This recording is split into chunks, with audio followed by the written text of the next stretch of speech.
Mohon tenang, mohon sabar. Melalui Pak Supmi Dasko, Wakil Ketua DPR, sudah menyatakan tadi kita dengar sama-sama, peraturan pemerintah nomor 51 tahun 2003 tidak lagi berlaku, khususnya dalam penetapan upah minimum tahun 2025. Yang pertama, kami mengucapkan terima kasih pada Wakil Ketua DPR RI, Bapak Supmi Dasko Ahmad, dan juga beliau telah memanggil berdiskusi Pak Menteri Hukum, Bapak Pradman Andi Aktas, dan Pak Menaker, Menteri Tenaga Kerja Pak Yasirli. Dan kami hadir juga, diterima oleh beliau. Dan kami sudah menyerahkan usulan-usulan tentang pandangan serikat buruh berkenan dengan keputusan MK yang telah dimenangkan gugatannya oleh Partai Buruh dan serikat-serikat buruh ke Mahkamah Konstitusi. Yang kedua, tentu ada yang harus cepat disikapi. Dan beliau sangat respon, Pak Supmi Dasko, langsung mengambil inisiatif untuk segera menjembatani pertemuan pemerintah dan serikat-serikat buruh berkenaan dengan persoalan upah minimum.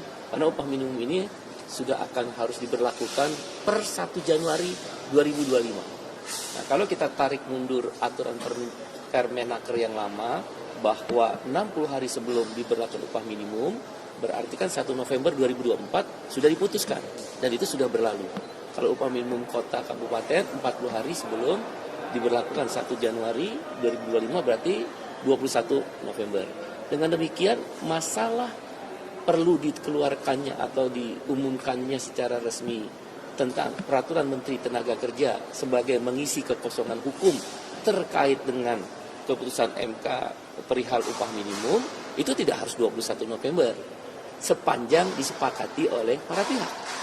Kami Serikat Buruh setuju dengan saran Pak Supmi Dasko untuk membahas lebih hati-hati, lebih detail, lebih penuh keseimbangan antara kepentingan pengusaha dan buruh sesuai arahan beliau tadi. Kami setuju. Oleh karena itu, kami bersepakat tidak harus 21 November kebijakan upah minimum dalam bentuk peraturan Menteri Tenaga Kerja dikeluarkan. Bisa saja akhir Desember menjelang 1 hari pemberlakuan. Boleh. Ini kan post major, di mana keputusan MK dikeluarkan ketika proses perundingan upah sedang dijalankan.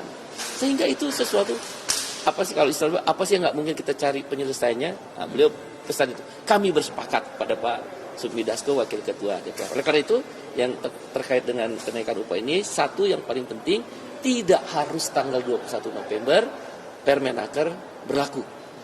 Tidak harus 7 November ini dikeluarkan Permenaker. Tentang hal-hal lain bagaimana hukumnya nanti Pak Menteri Hukum sudah diperintahkan oleh Pak Supmi Dasko. Nanti akan menjelaskan atau akan mengeluarkan peraturannya. Yang kedua, ada 5 poin yang menjadi dasar usulan serikat buruh yang diterima oleh Pak Supmi Dasko. Saya ingin mengutip apa yang beliau tadi sampaikan bahwa pemerintah dan DPR menyatakan sesuai keputusan MK tidak lagi memberlakukan peraturan pemerintah nomor 51 tahun 2023. Mudah-mudahan buruh di seluruh Indonesia mendengar ini. Mohon tenang, mohon sabar. Melalui Pak Supmi Dasko, Wakil Ketua DPR, sudah menyatakan tadi kita dengar sama-sama, peraturan pemerintah nomor 51 tahun 2003 tidak lagi berlaku, khususnya dalam penetapan upah minimum tahun 2025. Tadi, dengan demikian, kita akan menyatakan, satu, tentang batas atas dan batas bawah upah minimum tidak ada lagi, karena itu termaktub di PP nomor 51. Nomor 2, bagi daerah yang konsumsi rata-ratanya di bawah upah minimum yang sudah berlaku, maka hanya menghitung kenaikan upah indeks tertentu atau alfa dikalikan pertumbuhan ekonomi tanpa inflasi juga tidak berlaku, karena itu kan di PP nomor 51. Itu kan bagi kawan-kawan di seluruh Indonesia buruh itu yang paling dikhawatirkan. Ini Pak Supmi Dasko mewakili lembaga DPR RI sebagai Wakil Ketua DPR dan juga sudah berbicara dengan pemerintah setidaknya dengan 2 menteri. Mohon sabar dan tenang. Jadi PP nomor 51 tahun 2023 tentang kenaikan upah minimum tidak lagi diberlakukan, tidak ada lagi batas atas, batas bawah, dan tidak ada lagi pasal 26A PP nomor 51 2023 yang menyatakan kenaikan upah hanya alfa dikalikan pertumbuhan ekonomi. kalau dia konsumsi rata-ratanya di bawah upah minimum sudah ada. Itu mohon tenang. Nah, baru yang terakhir yang sedang didiskusikan adalah indeks tertentunya. Nah, itulah Pak Sumidasko atas juga perkenan Pak Menteri Hukum, Pak Menteri Tenaga Kerja tadi sudah ada, dirundingkan kembali, didiskusikan kembali, sambil nanti tentu kita mendapat arahan terakhir dari Bapak Presiden Prabowo Subianto melalui Pak Sumidasko.